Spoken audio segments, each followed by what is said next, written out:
Bangladesh under প্রেসারে থেকে আয়ারল্যান্ডকে হারিয়ে ঘরের মাঠে যেই সিরিজ নিয়ে ঘরের মাঠে বাংলাদেশের সবচেয়ে সিরিজ টি-20 ফরম্যাটে বিশ্বকাপের আগে যেটা নিয়ে সবচেয়ে বেশি টেনশন ছিল, সেই টেনশন এক ফুৎকারে উড়িয়ে দিয়েছে। সেই টেনশন বাংলাদেশ ইন স্টাইল উড়িয়ে দিয়েছে। তানজিদ হাসান তামিম, পারভেজ হোসেন ইমনের ৭৩ রানের তৃতীয় উইকেট পার্টনারশিপ, অবিচ্ছিন্ন পার্টনারশিপ জাস্ট আইরিশদেরকে উড়িয়ে দিয়েছে। এই ম্যাচটায় বাংলাদেশ চেস করতে নেমে যে রান চেস করলো 120-র কাছাকাছি, সেই রান চেস করতে গিয়ে হাতে রেখেছে আরো 38 বল। বাংলাদেশ যদি এই 38টা বল খেলতে পারতো তাহলে বাংলাদেশের স্কোরটা আমরা যেরকম টি-20 স্কোর দেখতে চাই, প্রেডিক্ট করি, হয়তো তার কাছাকাছি যেত। হয়তো তানজিদ হাসান তামিম, যিনি সবশেষ 5 টি-20-তে 3টায় 50 মেরেছেন, বাংলাদেশের টি-20 ফরম্যাটের সবচেয়ে কনসিস্টেন্ট পারফর্মার, শতকের কাছাকাছি যেতে পারতেন। 89, ওই যে 5 টি-20-র 3টায় মেরেছেন, তার একটা স্কোর ছিল, সেটাকে হয়তো ক্রস করে যেতে পারতেন। কোনো কিছুই হয়নি। তবে স্বস্তির সুবাতাস এসেছে চট্টগ্রামের সাগরিকা থেকে পুরো বাংলাদেশে। যেই দলটা টানা 4টা ম্যাচে হেরেছিল টি-20 ফরম্যাটে উইন্ডিজের বিপক্ষে হোয়াইট ওয়াশ হওয়ার পরে, প্রথম ম্যাচেই আইরিশদের বিপক্ষে প্রায় 40 রানের পরাজয়, সেই দলটা পরের 2 ম্যাচে ঘুরে দাঁড়িয়েছে। যেই দলটাকে একনায়কতান্ত্রিক শাসন ব্যবস্থা কায়েম করার মাধ্যমে, প্রেসার ক্রিয়েট করার মাধ্যমে, যে দলের ক্যাপ্টেনকে মিডিয়া ট্রায়ালের মাধ্যমে এলোমেলো লন্ডভন্ড করার একটা প্রয়াস ছিল, কাজী আশরাফ হোসেন লিপুর তার প্রধান নির্বাচকের রোল থেকে অনেকটা হিটলার মুসোলিনির ভূমিকায় যাওয়ার যে চেষ্টা ছিল, সেই জায়গা থেকে লিটন কুমার দাসের দল ঘুরে দাঁড়িয়েছে। লিপু ভাই, আসসালামু আলাইকুম। প্রিয় লিপু ভাই, এই যে আপনি ঘটনাটা ঘটাইলেন, ঘটনা ঘটানোর পর আপনার মতো একজন সাবেক ক্যাপ্টেন বর্তমান ক্যাপ্টেনকে ছোট করার জন্য ক্যাপ্টেনের বক্তব্য আসার পর, ঠিক যেভাবে মিডিয়ায় বাংলাদেশ ক্রিকেট বোর্ডের সহযোগিতায় আপনার স্টেটমেন্ট পাঠালেন, এবং পুরো স্টেটমেন্টটাই হচ্ছে ক্যাপ্টেন যা বলেছে সব ভুল, আপনি একলাই ঠিক। এন্ড অফ দ্য ডে সেটা মানুষ খুব একটা না, একদমই খায় নাই। লিটন কুমার দাসকে নিয়ে অনেক কন্ট্রোভার্সি থাকতে পারে, তার সেলফ কনফিডেন্স নিয়ে, তার পারফরমেন্স নিয়ে, তাকে আমরা যেভাবে দেখতে চাই, তিনি নিজের পারফরমেন্স, নিজের অস্তিত্ব, নিজের যোগ্যতাকে অনেক ক্ষেত্রেই বিশ্বাস করেন না। সেই অবিশ্বাসের জায়গা নিয়ে অনেক প্রশ্ন থাকতে পারে, অনেক সমালোচনা থাকতে পারে।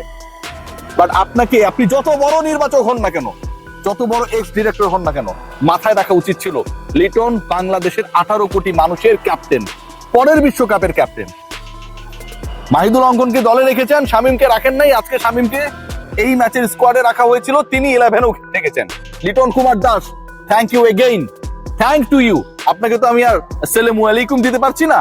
আপনি যে গার্ড শো করে শামীমকে আজকে 11-এ রেখেছেন, এটার জন্য থ্যাঙ্কস।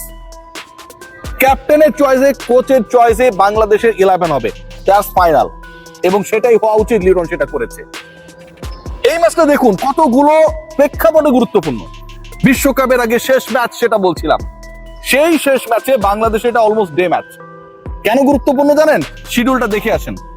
যে 4টা দলের বিপক্ষে বাংলাদেশ খেলবে, কলকাতায় হবে যার 3টা, আরেকটা হবে মুম্বাইতে। বাংলাদেশের ম্যাক্সিমাম ম্যাচই হচ্ছে অলমোস্ট ডে ম্যাচ, সন্ধ্যা 6টার কোনো ম্যাচ নাই। বাংলাদেশ তাদের শেষ ম্যাচে এসে অন্তত সেই ডে ম্যাচ খেলার সুযোগ পেয়েছে। আমাদেরকে অন্য চিন্তা করতে হবে, বিশ্বকাপ কেন্দ্রিক চিন্তা করতে হবে। এটা খুবই গুরুত্বপূর্ণ ছিল, নাম্বার 1। নাম্বার 2, ঘটনা যাই ঘটুক না কেন, বাংলাদেশ দলের টপ 4 চেঞ্জ হচ্ছে না, and which is very much correct. I support it.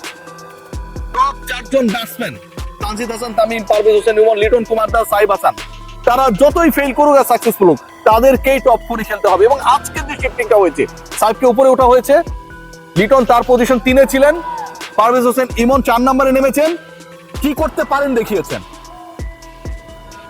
তার যে বাউন্ডারি, ওভার বাউন্ডারি হিসাব, প্রথম 3টা স্কোর প্রত্যেকটাই ছক্কা ছিল।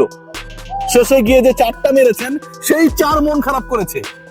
জীবন যে 4টা মারলো, ওটা এক হাতের জন্য ছক্কা হতে পারে নাই, উইনিং শট ছিল। What about Tanzid Hasan Tamim? একটু আগে বলছিলাম যে বাংলাদেশের এই মুহূর্তে সবচেয়ে কনসিস্টেন্ট টি-20 ব্যাটার, 5 ইনিংসের মধ্যে 3টায় 50+। আজকে যেভাবে ডমিনেট করেছেন, এবং যেই জিনিসটা বাংলাদেশের ব্যাটসম্যান ব্যাটিং লাইন আপ করতে পারে না। বাংলাদেশ যখন 118 করার একটা পরিকল্পনার মধ্যে ছিল জয়ের জন্য, ওই সময়টায় 36, 38 এবং 46 রানে 2 উইকেটে পতন হয়ে গেল। এবং সেই 2টা উইকেট আপনার প্রাইম 2 উইকেট। 2 উইকেট কারা? সাইফ হাসান, লিটন কুমার দাস।